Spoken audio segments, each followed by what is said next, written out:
हर हर महादेव। स्वागत है सभी दर्शकों का ट्रू मीडिया ज्योतिष विज्ञान में।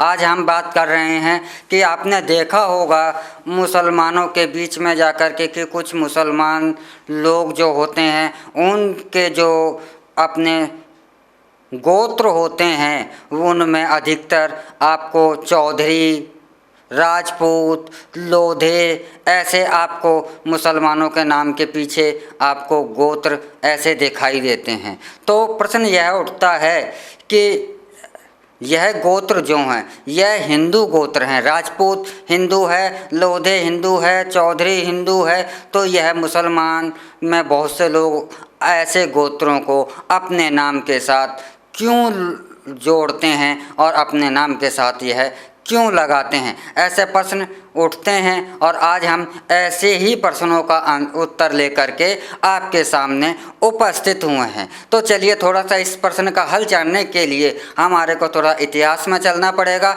इतिहास के हम उस काल में चलते हैं जब मुग़ल भारत में आगमन हो चुका था और भारत के लोगों में, भारत के मराठाओं के अंदर, भारत के योद्धाओं में और मुग़लों के अंदर ये युद्ध भी अक्सर चला करते रहते थे। तो मुग़लों ने जब सल्तनत को, भारत के बहुत सारे भूभाग पर कब्जा कर लिया था, तो मुग़लों ने हिंदुओं के सामने जो हिंदू योद्धा हुआ करते थे उनके सामने, जो उनके बंदी हुआ करते थे या जो प्रजा थी उनके सामने उन्होंने एक शर्त रखी हुई थी। वह शर्त थी कि हिंदुओं को मुसलमान बनाने के लिए, और हिंदुओं को बहुत तेज़ी के साथ मुसलमान बनाया जा रहा था। तो हिंदुओं के सामने तीन शर्तें हुआ करती थीं कि या तो वह अपना जो उन्हें कार्य बताया गया है वह अपना लें, जैसे कि चमारों को चमड़े का कार्य दिया गया।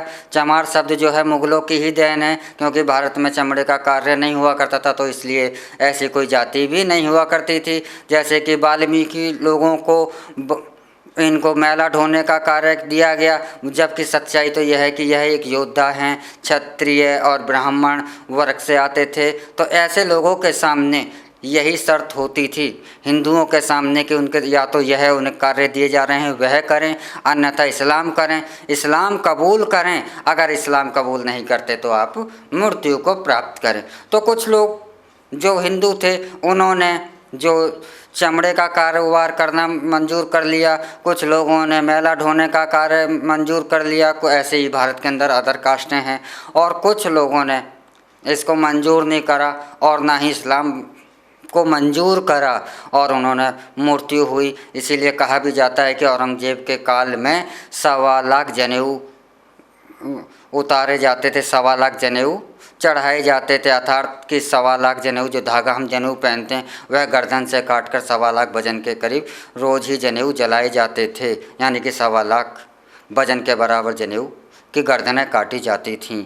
तो और कुछ लोग उन्हें इस्लाम कबूल कर लिया। लेकिन जिन लोगों ने इस्लाम कबूल करा, वैसे तो आज भारत के जो 90% मुसलमान हैं यह उसी दौर में हिंदू ही थे, लेकिन कुछ लोग ऐसे थे कि जिन्होंने अपने को मजबूरी बस इस्लाम तो कबूल कर लिया, लेकिन उन्होंने अपने जो जिस समाज से वह आए थे, जैसे कि राजपूत थे, लोधी थे, क्षत्रिय थे, चौधरी थे, तो इन्होंने अपने जो हिंदू गोत्र थे इसको नहीं हटाया, इसको बराबर लगाए रखा और इस आशा के साथ लगाए रखा है ताकि हमारी जो आने वाली पीढ़ी है, जो आने वाली पीढ़ी होगी, इनको यह पता रहे कि हमने किन स्थितियों में हम मुसलमान बने और किन स्थितियों में हमने इस्लाम को कबूल करा, और कभी सही वक्त आए तो यह आप मुसलमान से फिर स्वयं वापसी अपने धर्म की ओर चले जाएं।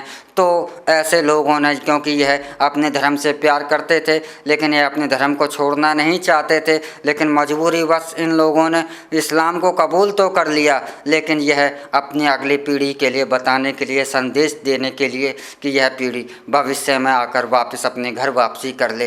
तो इसीलिए आपने मुसलमानों के अंदर अक्सर ऐसे गोत्र मिल जाते हैं, ऐसे सरनेम मिल जाते हैं, जैसे जिनके नाम के पीछे, मुसलमानी नामों के पीछे आपको चौधरी, लोधी, राजपूत, इस प्रकार के आपको गोत्र उनके नाम के पीछे मिल जाते हैं। तो इसका मुख्य कारण यह था और आपको अवश्य ही अपने प्रश्न का हल मिल गया होगा कि मुसलमानी लोगों के नाम के पीछे कुछ हिंदू गोत्र क्यों लगे हुए हैं। उसका यही कारण था कि यह वही लोग हैं जो मजबूरीवश मुग़लों के दबाव में आकर इस्लाम कबूल कर लिया और उन्होंने अपना गोत्र नहीं छोड़ा, क्योंकि यह अपनी हिंदू वाली पहचान को मिटाना नहीं चाहते थे। और यह गोत्र लगाकर यह अपना यही संदेश इन्होंने सदैव दिया है। इसी के साथ हम आपसे इजाज़त लेते हैं। अगले एपिसोड में हम आपसे फिर मिलेंगे एक नए विषय के साथ, एक नई जानकारी के साथ। तब तक आप हमारा ट्रू मीडिया ज्योतिष विज्ञान को लाइक शेयर कमेंट करना ना भूलें। और जो दर्शक हमसे नए जुड़े हैं वह जल्द से जल्द हमारा ट्रू मीडिया ज्योतिष विज्ञान को सब्सक्राइब कर लें। और यदि आपको जिज्ञासा है या कुछ जानना चाहते हैं तो कमेंट बॉक्स में जाकर अवश्य ही लिखें। हम आपकी जानकारी को शामिल कर अगले एपिसोडों में शामिल कर आप तक पहुंचाएंगे। इसी के साथ हर हर महादेव, भगवान भोलेनाथ सबका कल्याण करें।